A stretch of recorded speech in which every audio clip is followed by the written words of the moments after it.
il y eut un homme d'entre les pharisiens, nommé Nicodème, un chef des Juifs. Il vint lui auprès de Jésus de nuit et lui dit « Rabbi, nous savons que tu es un docteur venu de Dieu, car personne ne peut faire ces miracles que tu fais si Dieu n'est avec lui. » Jésus lui répondit « en vérité, je te le dis, si un homme ne naît de nouveau, il ne peut voir le royaume de Dieu. » Nicodème lui dit « Comment un homme peut-il naître quand il était vieux?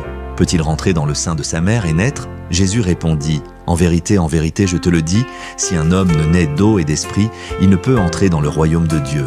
Ce qui est né de la chair est chair, et ce qui est né de l'esprit est esprit.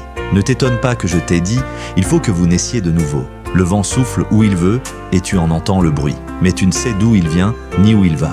Il en est ainsi de tout homme qui est né de l'esprit. » Nicodème lui dit « Comment cela peut-il se faire ?» Jésus lui répondit « Tu es le docteur d'Israël, et tu ne sais pas ces choses. En vérité, je te le dis, nous disons ce que nous savons, et nous rendons témoignage de ce que nous avons vu. Et vous ne recevez pas notre témoignage. Si vous ne croyez pas quand je vous ai parlé des choses terrestres, comment croirez-vous quand je vous parlerai des choses célestes ?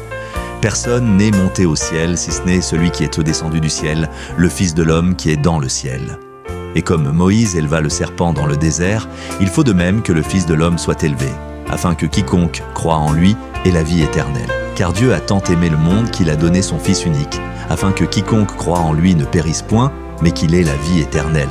Dieu, en effet, n'a pas envoyé son Fils dans le monde pour qu'il juge le monde, mais pour que le monde soit sauvé par lui. Celui qui croit en lui n'est point jugé, mais celui qui ne croit pas est déjà jugé, parce qu'il n'a pas cru au nom du Fils unique de Dieu. Et ce jugement, c'est que, la lumière étant venue dans le monde, les hommes ont préféré les ténèbres à la lumière, parce que leurs œuvres étaient mauvaises.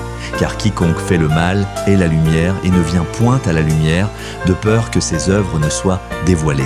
Mais celui qui agit selon la vérité vient à la lumière, afin que ses œuvres soient manifestées, parce qu'elles sont faites en Dieu. Après cela, Jésus, accompagné de ses disciples, se rendit dans la terre de Judée.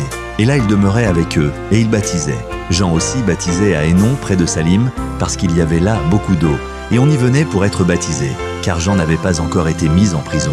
Or, il s'éleva de la part des disciples de Jean une dispute avec un juif touchant la purification. Ils vinrent trouver Jean et lui dirent « Rabbi, celui qui était avec toi au-delà du Jourdain et à qui tu as rendu témoignage, voici, il baptise. Et tous vont à lui. » Jean répondit « Un homme ne peut recevoir que ce qui lui a été donné du ciel. Vous-même m'êtes témoin que j'ai dit « Je ne suis pas le Christ, mais j'ai été envoyé devant lui. Celui à qui appartient l'épouse, c'est l'époux. Mais l'ami de l'époux, qui se tient là et qui l'entend, éprouve une grande joie à cause de la voix de l'époux. Aussi cette joie qui est la mienne est parfaite. Il faut qu'il croisse et que je diminue. Celui qui vient d'en haut est au-dessus de tous. Celui qui est de la terre est de la terre, et il parle comme étant de la terre. Celui qui vient du ciel est au-dessus de tous.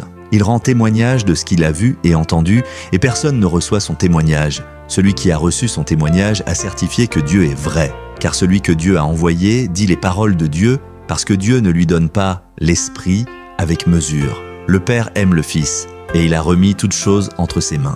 Celui qui croit au Fils a la vie éternelle, celui qui ne croit pas au Fils ne verra point la vie, mais la colère de Dieu demeure sur lui.